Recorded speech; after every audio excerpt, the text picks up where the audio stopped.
Hi friends, welcome to Ammi's kitchen. ഇന്ന് നമ്മൾ തയ്യാറാക്കാൻ പോകുന്നത് വളരെ ഹെൽത്തി ആയിട്ടുള്ളൊരു ഉപ്പുമാവിൻ്റെ റെസിപ്പിയുമായിട്ടാണ്.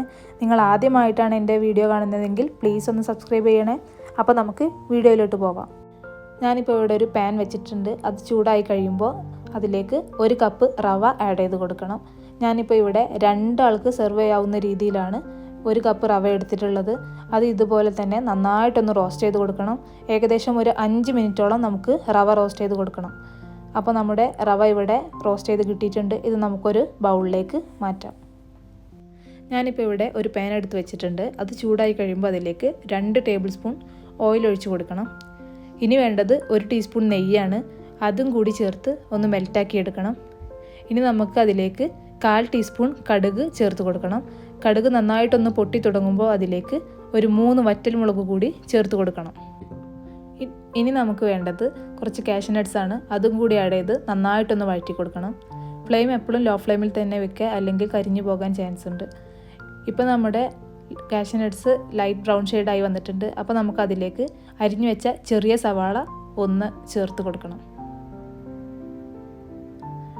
അതും കൂടി ചേർത്ത് നന്നായിട്ട് തന്നെ ഒന്ന് വഴറ്റി കൊടുക്കണം. ഇനി അതിലേക്ക് വേണ്ടത് ഒരു പച്ചമുളകാണ്. അതും കൂടി ചേർത്ത് അതിലേക്ക് 2 തണ്ട് കറിവേപ്പിലയും കൂടി ചേർത്ത് നന്നായിട്ട് തന്നെ ഒന്ന് വഴറ്റി കൊടുക്കണം. ഇപ്പോൾ നമ്മുടെ സവാളയൊക്കെ ഒന്ന് വഴണ്ട് വന്നിട്ടുണ്ട്. ഇനി നമുക്കതിലേക്ക് വേണ്ടത് 1/4 കപ്പ് ക്യാരറ്റാണ്. അതും കൂടി ചേർത്ത് വീണ്ടും നന്നായി തന്നെ ഒന്ന് വഴറ്റി കൊടുക്കുക. ഫ്ലെയിം എപ്പോഴും ലോ ഫ്ലെയിമിൽ തന്നെ വെക്കുക. ഇനി നമുക്ക് ഈ ക്യാരറ്റ് ഒന്ന് കുക്കായി കിട്ടണം. അതുവരെ നമുക്ക് ഒന്നും കൂടി വഴറ്റി കൊടുക്കണം. ഇനി നമുക്ക് റവക്ക് ആവശ്യമായിട്ടുള്ള വെള്ളം ചേർത്ത് കൊടുക്കണം. ഞാനിപ്പോൾ ഇവിടെ 2 കപ്പ് വെള്ളം ചേർക്കുന്നുണ്ട്. 1 കപ്പ് റവക്ക് 2 കപ്പാണ് വെള്ളം ചേർക്കേണ്ടത്. ഇനി അതിലേക്ക് ആവശ്യത്തിന് ഉപ്പും കൂടി ചേർത്ത് നന്നായിട്ടൊന്ന് ഇളക്കി കൊടുക്കണം. ഇനി നമുക്ക് വേണ്ടത് 1 ടീസ്പൂൺ നെയ്യാണ്. അതും കൂടി ആഡ് ചെയ്ത് ഈ വെള്ളം നന്നായിട്ടൊന്ന് തിളപ്പിച്ചെടുക്കണം. ഇപ്പോൾ നമ്മുടെ വെള്ളമൊക്കെ നന്നായിട്ട് തന്നെ തിളച്ച് വന്നിട്ടുണ്ട്. ഇനി നമുക്കിതിലേക്ക് റവ ആഡ് ചെയ്യാം. ഇതുപോലെ കുറച്ചായിട്ട് വേണം നമ്മൾ റവ ആഡ് ചെയ്ത് കൊടുക്കാൻ വേണ്ടിയിട്ട്, അല്ലെങ്കിൽ കട്ട പിടിച്ചു പോകും.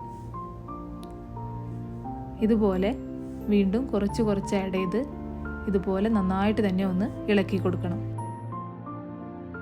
അപ്പോൾ നമ്മുടെ ഉപ്പുമാവ് ഇവിടെ റെഡി ആയിട്ടുണ്ട്. ഇത് നമുക്കിനി ഒരു ബൗളിലേക്ക് സെർവ് ചെയ്യാം. അപ്പോൾ നിങ്ങൾ ഇതൊന്ന് എല്ലാവരും വീട്ടിൽ ട്രൈ ചെയ്ത് നിങ്ങളുടെ കമൻറ്റും ഫീഡ്ബാക്കും ഒക്കെ അറിയിക്കണേ.